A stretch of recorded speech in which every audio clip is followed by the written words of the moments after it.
नमस्ते स्नेहितरे. श्री हनुमत्कवचम् अस्य श्री हनुमत्कवचस्तोत्रमहामन्त्रस्य वसिष्ठऋषिः अनुष्टुप् श्री हनुमान् देवता मारुतात्मजा इति बीजम् अञ्जना सूनोरिति शक्तिः वायुपुत्र इति कीलकं हनुमत्प्रासाद सिद्ध्यर्थे जपे विनियोगः उल्लङ्घ्य सिन्धो सलिलं यशोगवह्निं जना कात्मजाय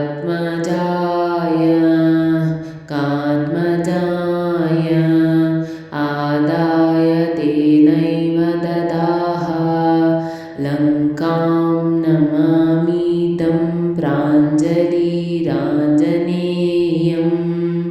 आञ्जनेयं मनोजवं मारुततुल्यवेगं जितेन्द्रियं बुद्धिमतां वरिष्ठं वातात्मजं वानरयूतमोग्यं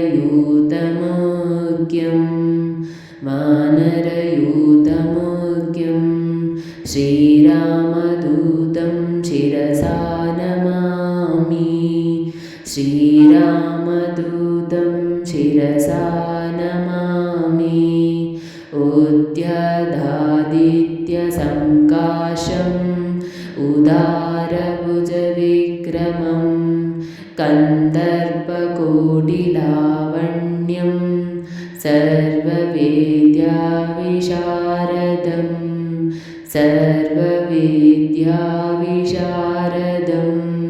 श्रीरामहृदयानन्दं भक्तकल्पमहीरुहम् अभयं वरदं दुर्भ्यां कलये मारुतात्मजम्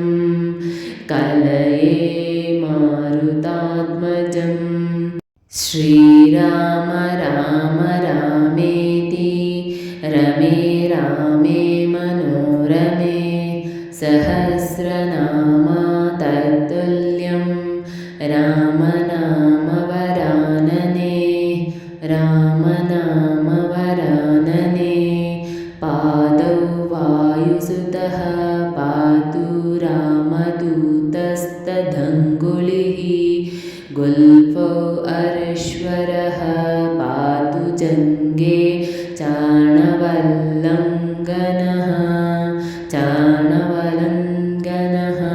जानुनी मारुती पातु ऊरु पात्वसुरान्तकः गुह्यं वज्रतनुः पातु जगनं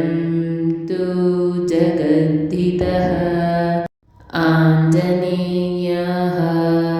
कटिं पातु नाभिं सौमित्रिजीवनः उदरं पातु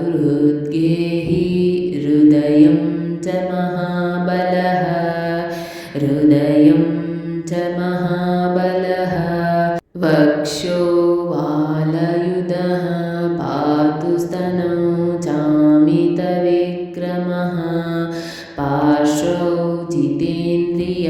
पातु बाहु सुग्रीवमन्त्रकृत्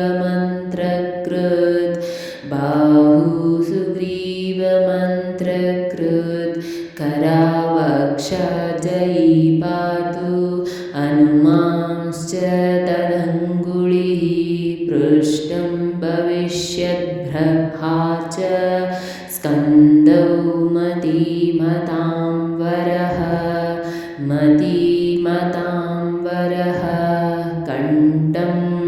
पातु कपिश्रेष्ठो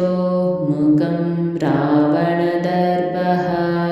वक्त्रं च वक्त्रप्रवणो नेत्रे देवगणस्तुतः ब्रह्मास्त्रसन्मानकरो भ्रुवौ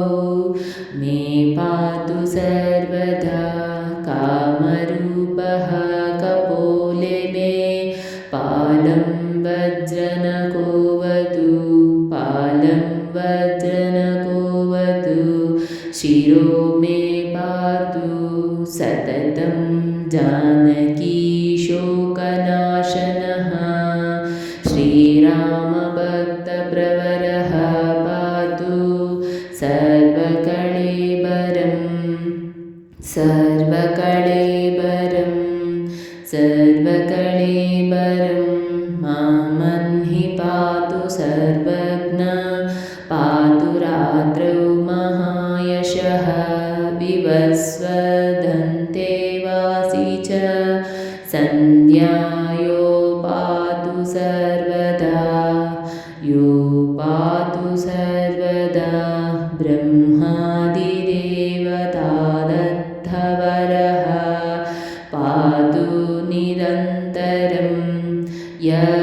इदं कवचं नित्यं पठेश्च शृणुयान्नरः पठेच्च शृणुयान्नरः दीर्घमायुरवाप्नोति बलं दृष्टिं च विन्दति पादाक्रान्तभविष्यन्ति पठतस्तस्य शत्रवः स्थिरां सुकीर्तिमारोग्यं लभते शाश्वतं सुखं लभते शाश्वतं सुखं लभते शाश्वतं सुखम् इति निगदितावाक्यरुत्ततुभ्यं सकलमपि स्वयमाञ्जनेयरुत्तम् अपि निजजनरक्षणैकदीक्षो वशगतदीयमहामनुप्रभावः मनुप्रभावः इति श्री हनुमत्कवचं सम्पूर्णम्।